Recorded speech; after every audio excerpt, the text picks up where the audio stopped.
Hey there everybody, welcome back to the channel. My name's Mike and this is Open Mic Workshop. I've said this multiple times in videos in the past. I simply said, just find the music and play the song. But kind of want to take a step backwards, go even further back.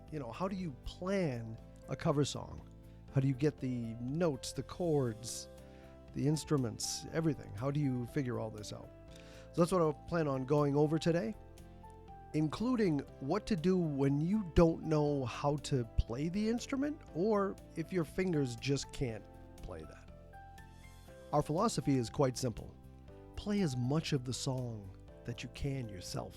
It makes it so much easier.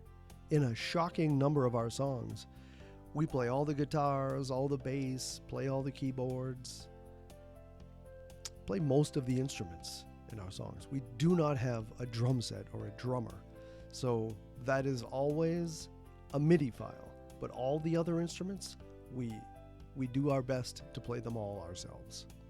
But every once in a while, we come across a song with a sax solo or a crazy keyboard session, or just somebody with way more free time than I have played this part that I just can't play. And at that point, we make adult decisions.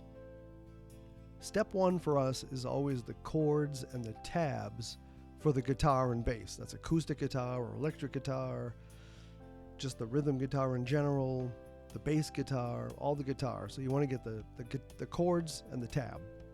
We typically use Ultimate Guitar. Is it perfect? No. Does it get close enough that we don't throw our guitars across the room? Yes. We're not photocopying these tabs, hanging them on the wall and calling them art. We're using them to confirm the chords to play, the chord progressions, the key changes, and importantly, it kind of helps us remember how the song actually goes.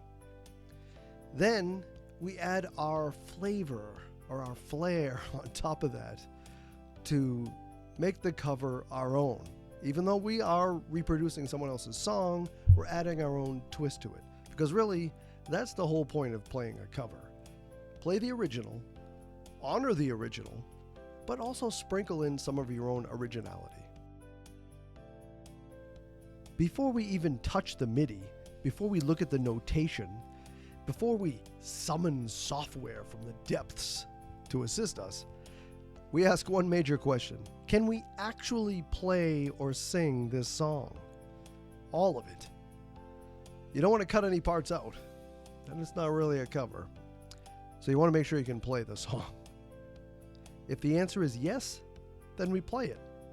Even if it's simplified, even if it's not as flashy as the original, we still play it. MIDI is not here to replace musicians. It's here to replace panic.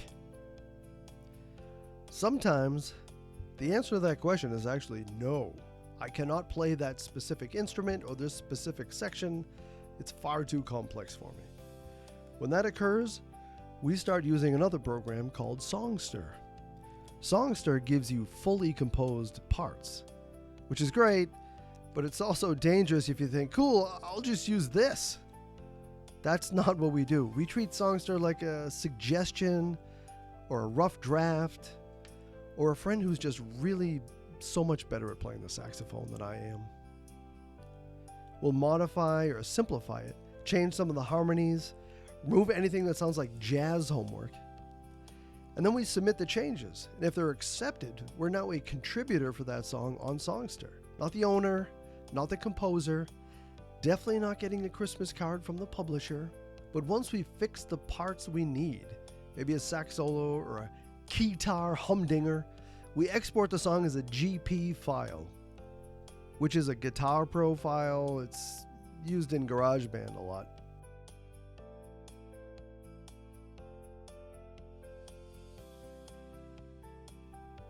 But then we take that file and we open it here in MuseScore.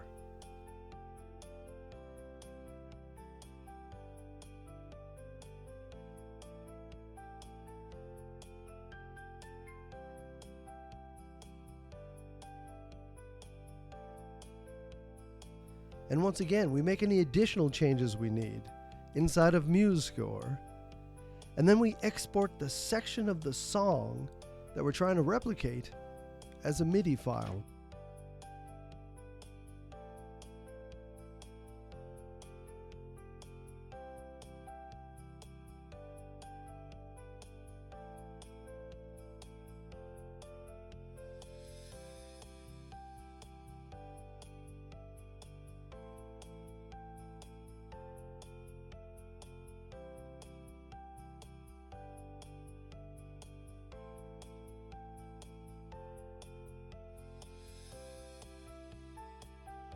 Finally, after having a MIDI file for this section or instrument, we import the MIDI file into a track in Cakewalk Sonar. At that point, it's just data. No audio, no samples, no lawsuit. MIDI is simply play this note at this time, and maybe don't rush. And yes, even after that, we may tweak it once again. Robots just don't have the same rhythm that we do. Now that's getting the music. After you've played all the music, you're satisfied, you've mixed it, you've mastered it, then you export it as a WAV file, a high quality WAV file. We'll talk about that in a bit. And then you send this WAV file to a distributor.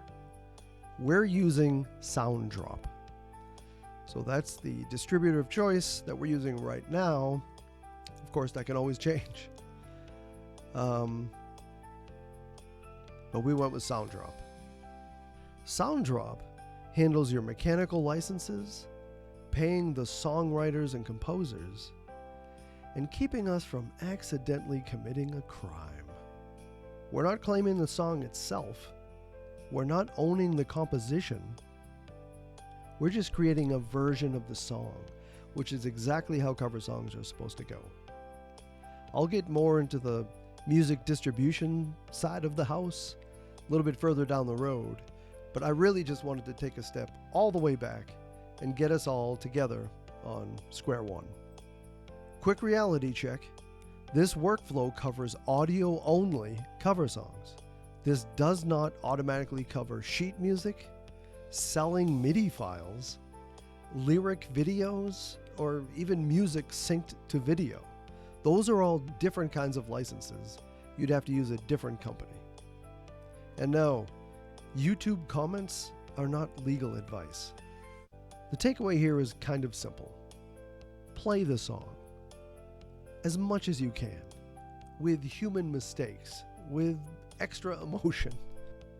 Use tabs, use other software, use your ears, and use tools when you need them.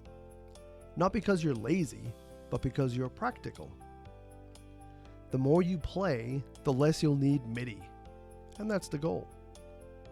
Like and subscribe to this video if it helped you in any way. And I'll see you back at the workshop. Might be a slight delay for the next video as we're about to head off on a week-long cruise. We shall see. Either way, I will see you next time. I'm on my way.